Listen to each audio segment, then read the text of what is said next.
Yeah. We arrive.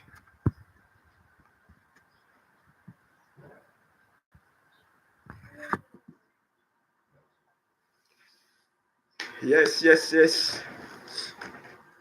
We are live, and today's topic is about uh, the argument that come up about God and arguments about God and Satan. That is what we want to look into today. So, on God and Satan, I have tried to search for the the best arguments about what people say about uh, God and what others say about uh, Satan. But the only thing that I'm coming up with is the idea that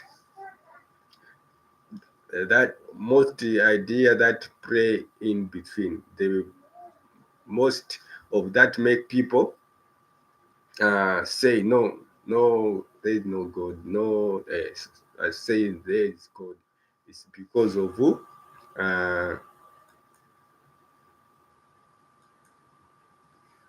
It's because of lack of knowledge. Some they do have knowledge. Those that have knowledge, and that's the ones that have grown somewhere that their consciousness have expanded and they question existence. You see, but while others they don't question existence, they were just grown up and family upbringing that they should belong to certain religion and live according to what the religion or their religion says. In the end, they are the ones that oppose everything that comes from the one who have uh, slightly elevated his consciousness. So in the end, now the arguments comes.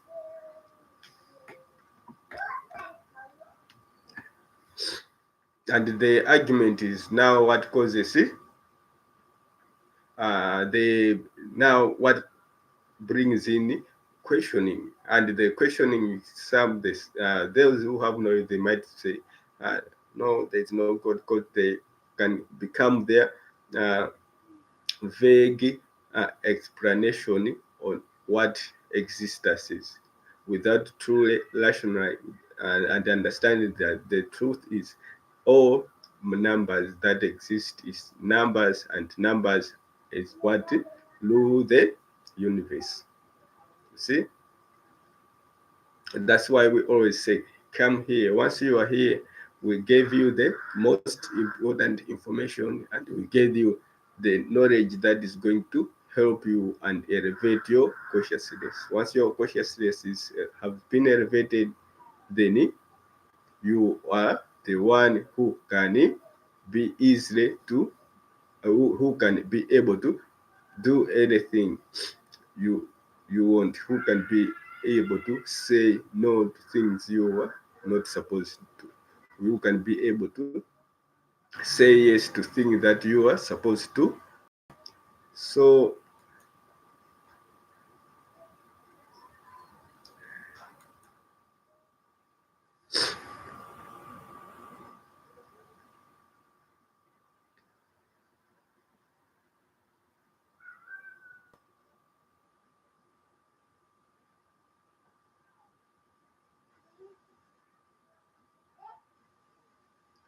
uh,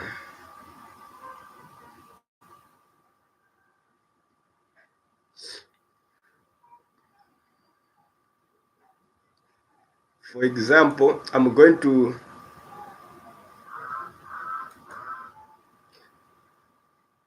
show you to share with you a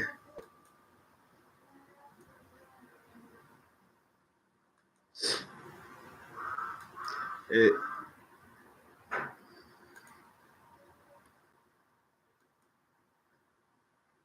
Did you know there's a moment in the Bible where God meets with other gods? Psalm 82 verse 1 reveals a mysterious scene. God stands in the divine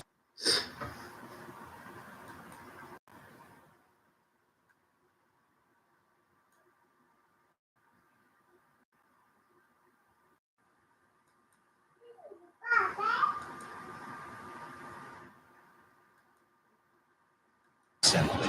He judges among the gods. These gods, or Elohim, were spiritual beings accused of injustice. Though called sons of the Most High, God because says, God will die judges like among mere the men, gods, and you will and fall like every other ruler. even Jesus quoted this psalm in John 10, verse 34, showing us there's far more mystery in the spiritual realm than we imagine. God judged them, just as he will one day judge all humanity. If you believe God is the true judge in the Bible where God meets with other gods, Psalm 82, verse 1 reveals a mysterious scene. God is in the divine assembly.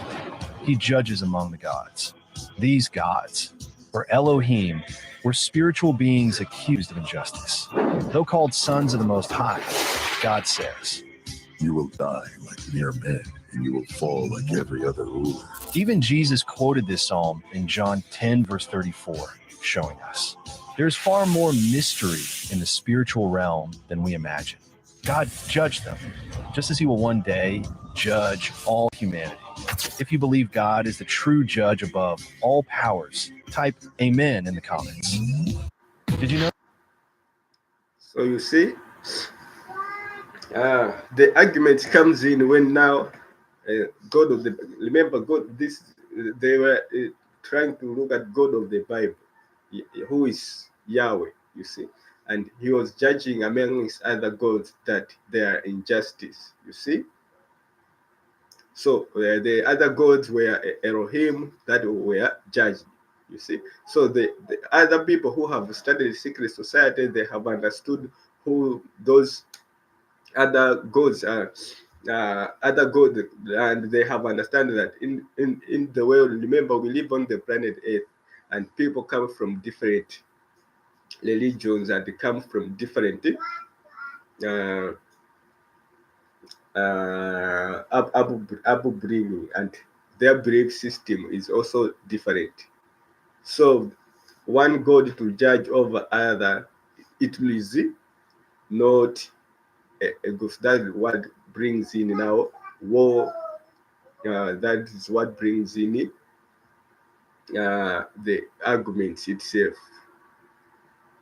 uh, fighting for power, who say the truth, who don't say the truth, which is not a good thing. You see, that's why we say, look within, discover who you are. Once you discover who you are, you can no longer be brainwashed with things that don't make you divine. Because once you look within, you make cautious. You become divine. You discover your true self. Once you have managed to discover your true self, then your consciousness is elevated. Once you have elevated your consciousness, then you can even educate others. You can help others also elevate their consciousness, expand their consciousness. That is the most important thing we are looking into. So for today, guys, bye. See you in another stream.